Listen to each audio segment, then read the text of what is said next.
Now we are going to prepare our bags of sterilized grain that we will inoculate with our liquid cultures. And then once the culture has grown throughout the grain, we'll use that to inoculate our straw or whatever else we're growing on. So, first of all, you see here I have some bulk rye grain in 50-pound sacks. I don't know how we can see it here, but you want to look for good rye grain at your local granary, if there is one. If you don't have a local granary, you have the option of ordering it online from different vendors. Of course, you're going to pay out the butt for shipping. But also, too, some granaries don't even carry the winter rye. So a good substitute is soft wheat. And you can use the same preparation I'm doing here. Actually, really, in all, you can use any type of the cereal grains as a substrate. And even some like wild birdseed mixes, as long as they don't have too much junk in them. But really, the staple of the industry is the winter rye grain. It has all kinds of good properties to it that we'll get into. But for the moment, we're going to fill these buckets up.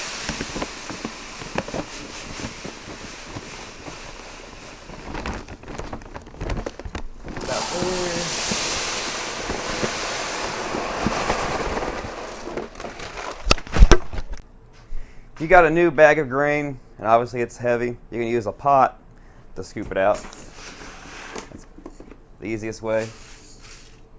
And of course, you're going to get some on the floor. Sweep it up later.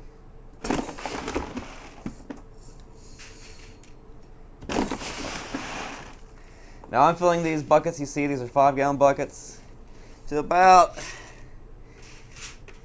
3 to 4 inches from the top. Each one of these buckets is going to be enough grain to make 6 bags. So you can figure on divisions of that of how much you're wanting to do. Now once I have a bucket this full of grain, I'm going to divide it into another bucket.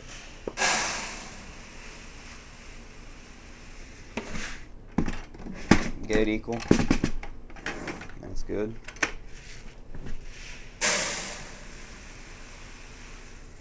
You'll notice that some grain you buy is dustier. That's really not too much of a problem. They used to say that you had to rinse the dust out, but I don't anymore. Never had a problem. Now, we're going to fill each one of these 5-gallon buckets full of grain with cold water. And this is going to hydrate the grain to the extent that when we boil it initially, to hydrate it even further, it's not going to be hydrating so fast that it actually splits the outside of the seed coat. Because one of the properties that you want with the grain is that you have a dry outside that's kind of an envelope to all the mushy, good starch quality inside the grain, that the really the mushrooms are going to use that more than the outside as a nutrient source. We'll get another bucket ready to fill up. Now remember when I told you about that secret ingredient? Well, guess what? I'm going to tell you what it is. Not a lot of people use it, but it works wonders. I wonder what it could be. Instant coffee. Or your own home-brewed coffee. Now, why would coffee help mushrooms? Well, you know, it makes you speed up.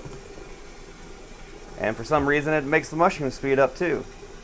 And it's not all the caffeine either, because coffee has about 400 or more significant chemicals and alkaloids in it.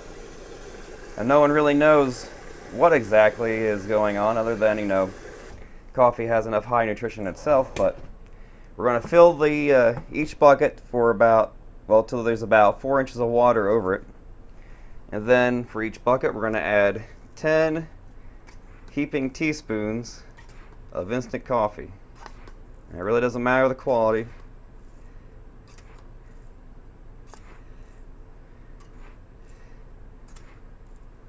I believe that's 10. Well, I lost count, but close enough. And we'll hold off on that. Go to our next buckets.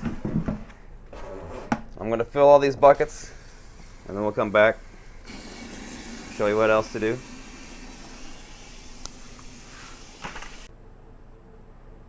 Now we need to mix up the instant coffee, and we need to get some of the water to the bottom of the grain, because what will happen if you don't mix it up is that the grain will swell out so much that it'll kind of pack itself into the bottom of the bucket, and it'll actually kind of be pretty difficult to get out. So the easiest way to mix it up really is just to roll your sleeve up and get your hand in there and kind of dig all the way to the bottom, and then scoop your hand underneath the grain.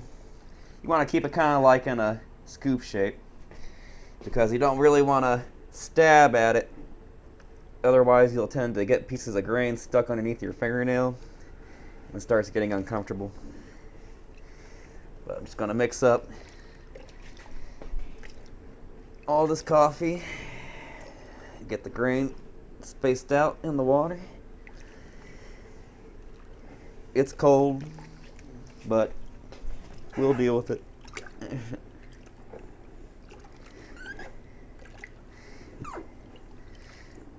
Alright, now I've done this about 9 o'clock at night, and I'm not going to do anything else with it till about 10 in the morning tomorrow. So what you need to do is soak all this for about 12 hours, and even if it goes longer, for about 24 hours, that's okay too. And we're going to bring it to a boil, and then we'll prep it then from there on, get into the pressure cooker. So let's head out and see what we're going to do tomorrow. Okay, it's tomorrow morning and we're ready to boil up some grain. Now you see here I have a 35 quart cooking pot, and it's pretty large for normal use. I'm big enough where I can pour out the hot water through these strainers you'll see in the sink. But if you're a smaller person, you're going to want to use a smaller kettle to do smaller batches at a time. But I'll show you a good technique to use for this size if you can handle it. So we're going to take one of these buckets that have been soaking, and you can see that the grain's pretty much almost soaked up a good almost all the water in it. Only about 1 inch of water or coffee solution really on the top. Rinse it out with some hot water.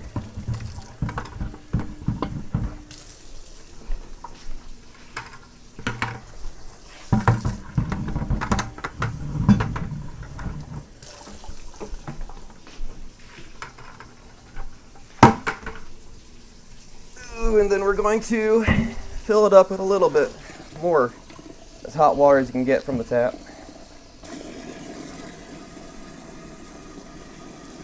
Probably put another 1 inch or 2 of water up the kettle.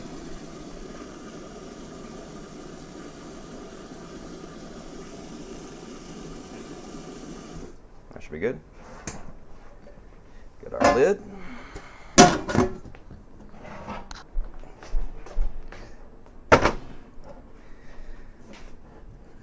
And now for a pot this large, I'm going to turn it on high, and it's going to take roughly 50 minutes for it to come up to start boiling. Now it might simmer a little bit before that, you'll see some action, but you want to really start the timing of how long it boils once you really see a good boil coming up. So we'll let that come to a boil, then we'll go from there.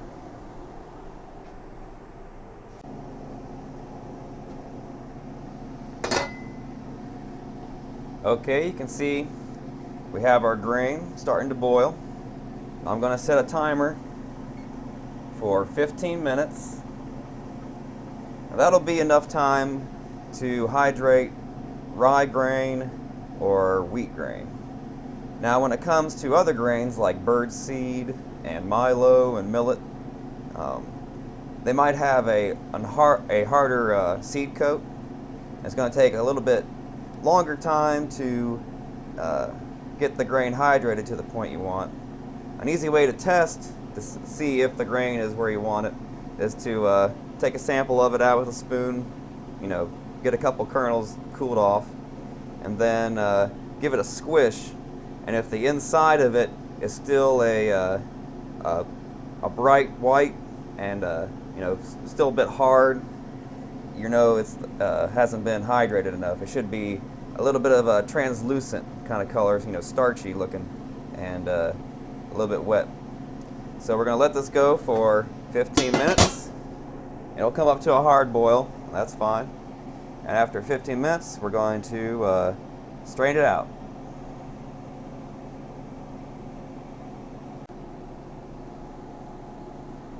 Alright, it's been 15 minutes. We're going to turn the burner off.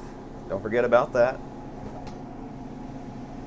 You see it's nice and boiled. Now, you can overboil it where it actually splits the grain and makes a big mushy mess. You don't want to get it to that point. It actually works against you if the inside of the grain is exposed. The reason being is that bacteria and molds will have a harder time getting a start on the outside tough seed coat of the grain, but could easily get a good start on the nice soft starchy part on the inside of the grain. So if we can make it as much of the grain intact, that's going to improve the chances that we don't have contaminations. So we have it turned off. Now, since I again am left-handed, I'm going to drain it out in the right side of the sink. You might want to switch things up, but we're going to run cold water so towards the back of the sink. And you see here I have a couple different types of strainers. Either type will work. Really, getting these will probably be better for you because you'll be able to dump them in another bucket. You'll see how we're going to toss the grain around. But I'm going to use these as well. Actually, we're going to set one of the small ones in it first. That way the water don't run over it. Now, without burning yourself, and I recommend wearing a long sleeve shirt while doing this, and good hot pads, I kind of get a underhand grip on one side and an overhand grip on the other, and kind of slide it off till the sink, you can see over here maybe, the sink holds it and braces it, and all I'm doing is rolling it over the inside edge of the sink. And you want to lean back a little bit, use your body weight and have a good grip. And if the steam starts getting too hot for you, you can, pull back, let steam off. And you're going to fill up your strainer. Pull back, make sure the kettle's not going to fall off the edge of the counter there.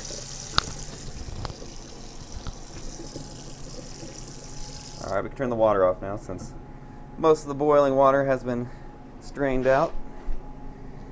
You see I have here an old bath towel. You don't want to use anything good because it's going to get starchy. And again, we're going to pour the hot grain into the strainer until we have no more grain left. And you see it's going to take 5 strainers to do a batch this amount. Give it a wiggle.